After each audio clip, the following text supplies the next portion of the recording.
ninth child of Henning and Grace Smith, born July the 10th, 1930, died 12/25, Christmas Day, 1953. He was 23 years old. Don was 2 older than me, so I have many memories of him. He was a big tease and a fun-loving kind of a guy. As we grew older and I spent more time in the kitchen, he loved to sneak in behind me when I was in the middle of making something and jerking my apron strings and then run like crazy so I couldn't catch him. So one time he did this, and I was in the kitchen busy, and I was getting ready to mash some potatoes, and they were hot. So then he came running in there, but not me knowing it, and jerked the apron strings, and then he took off running so I couldn't catch him. Well, it just so happened I was standing in front of an open window, and no screen, of course, and he ran out the back porch, and he was taking off, and I grabbed the potato, and I threw it at him, and you know I hit him. And he didn't even have a shirt on.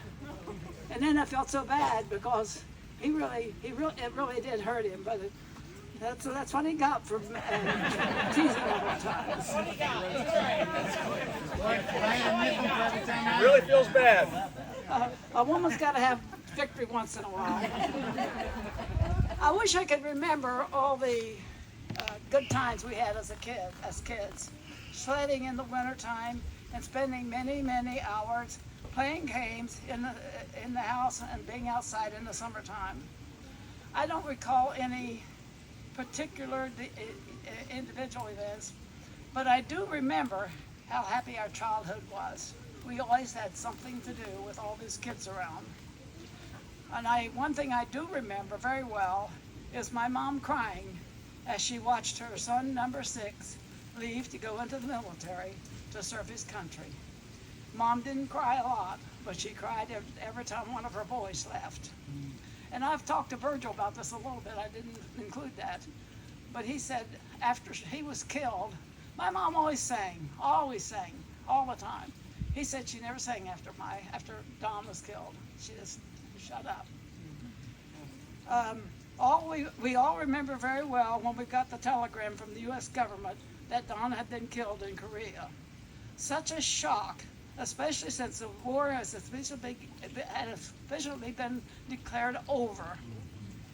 We had all been so thankful that the war was finally ended and he was still alive. The sons who lived in Elyria at that time, and I believe that was Rubel and Ford and Willard, immediately took off to go to West Virginia to be with Papa and Mom, and maybe some of you, even the sisters, when I'm not sure. Ken and I were married when this happened, and we were expecting our first baby in January of '54. This happened in December of '53. So I couldn't travel and go down. But Don had been on R&R in the Philippines just a little bit before all this happened. And he had brought me a beautiful pink bunny for our first baby, and it arrived before his funeral was held. Yeah. Oh my goodness. So that's Sue's bunny, and now Sue, I passed it down, and Sue's used it for her children. So that was pretty special that he happened to buy that just in that length of time before this all happened.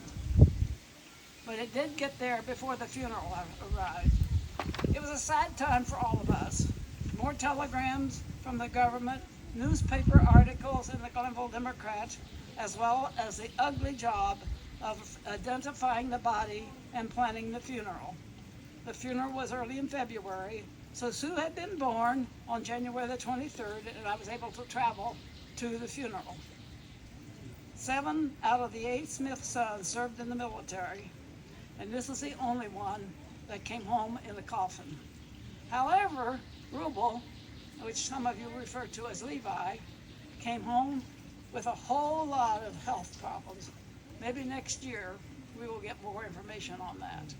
But that's my brother Don. Am I supposed to go ahead with Yeah.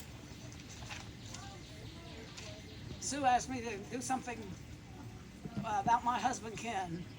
He was the son of Romy J. and Beulah Cather Sterrett, born August the 26, 1932, died March the 29, 2016. Ken's mother died before he was a year old, and he was raised by Grandma and Grandpa Cather. He lived with them until he was a senior in high school. At this point, he decided to move to Weston and live with his brother, Bud. The Sterretts there were big in the National Army Reserves, so he soon joined up with them and attended those meetings. After we were married and moved to Ohio, he continued serving in that capacity. I don't remember how long. At some point, it seemed that he might be called into active service, and since we were married and expecting our first baby, we didn't want that to happen. I don't remember what he did, but he ended up in the Ohio National Guards, and where he served for several years, attending meetings and going to summer camp. Again, I don't remember when he entered the career there. Later we tried to find out all the statistics on it, and we were told that all of his records were burned in a fire in Oklahoma. So I don't really know what. And at that time, I'll have to admit, I was more interested in taking care of my 4 kids than him running off to camp and all the other things. But he was at least a little bit in the service. Okay, thank you.